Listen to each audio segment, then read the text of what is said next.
Welcome to our channel, ladies and gentlemen. The debate around the finance bill is not ending soon. In fact, it is intensifying because we are drawing closer to the D-Day when we will know the truth. We will know whether the members of parliament will stand with the oppressor or the oppressed, because that is the situation where we are in. It is either you stand with the government that is oppressing an already tired citizen, or you want to stand with the citizens who are being oppressed. And this bill, as we have always indicated, will reveal the true characters of William Ruto. For those who are still doubting, it will reveal, because the hardware of William Ruto, if you look at him in the face value, you may think that William Ruto and Rigathi Gachagua are Democrats. That is what they have always indicated. I remember when they took the members of parliament from Azimio and Raila was protesting, they said that the members of parliament who have been elected can only take instructions from the citizens who elected them and no one else. Right now, instead of allowing the members of parliament in the Kenya Kwanza team to go and seek the opinions of those who elected them, as he had indicated earlier, he's now dictating them, telling them that they will face his wrath if they don't support this bill. And so that is the software that will be seen, because he has always disguised himself as a Democrat and a liberal person. But it appears that there is a huge division in Kenya Kwanza. There are members of parliament who will be speaking publicly in support of the bill because they fear the wrath of William Ruto and Rigathi Gachagua. But secretly they are pleading with the courts to thwart this bill, to block it, because they understand the pain that Kenyans are going through. Already Okia Mutata is in court trying to block this bill, trying to stand with the oppressed. Kenyans are already oppressed. Okia is revealing that some of the Kenya Kwanza members are sponsoring his bid, his quest to ask the courts to thwart this bill. While appearing on an interview on NTV, Okia Omutata is saying that some of the members are secretly visiting him and telling him, "Man, you are doing a good job." And the papers are reporting that Omutata exposes trick UDA MPs are using to oppose Ruto finance bill. And just to quote him, he's saying that many MPs from Kenya Kwanza are coming to me and offering their support in opposing the bill. And he added, he really joked there that even today, he really amused the reporter there when he said that even today, one of the most vocal MPs from the coalition offered 10,000 monetary support. So that is what they are doing. They are looking for Okia Mutata. They are telling him, please, you are the only hope.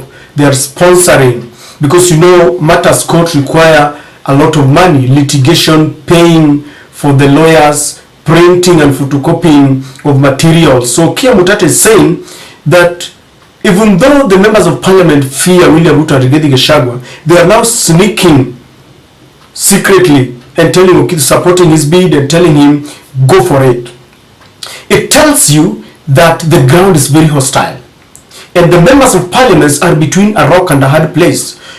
On one end, the Kenya Kwanza team, led by William Ruto and Rigathi Gachagua, have made it very clear that they want to see who will defy them, because they are supporting open voting, where members of parliament's names will be called and you state your position in full glare of the camera and they will know. At the same time, the citizens who elected them are also giving ultimatum, and they're telling them, we want to see if you are betraying us, because the constitution states very categorically that the members of parliament are only legislating on our behalf. We have elected them to represent us, so we have told them we don't want this bill. And that is exactly what William Ruto said, that they are only supposed to take instructions from us. So we've told them we don't want it. They are really between a rock and a hard place. They don't know what to do. So the only saving grace is Okia Mutata. They are also pleading with the judiciary, with the court, to save them, because they don't want to reach a place where they are going to be forced to vote, because when your name is called, you will be forced to please William Ruto because you fear.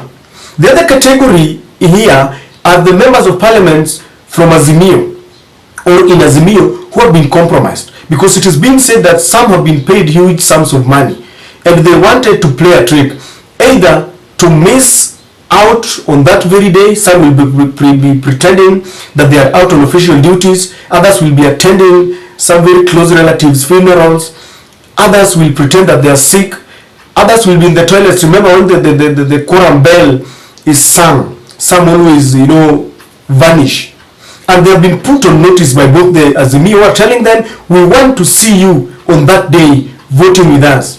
Yet William Ruto is also telling them, if you have taken any money, we want to see you. Because you see, when there is secret balloting, it might not be very easy to know who voted where. But on this, both the Azimio, the people of Kenya, and the Kenya Kwanza team are piling pressure on the members of parliament. Our courts must also play their role, because they are the only hope. If William Ruto intimidates the members of parliament and they pass this bill, we are only hoping that the only grace, the only place where we will have proper legal redress is in our courts. Our judges stay here with us. And there are a lot of doubts about the integrity of our judges, because they have been compromised before.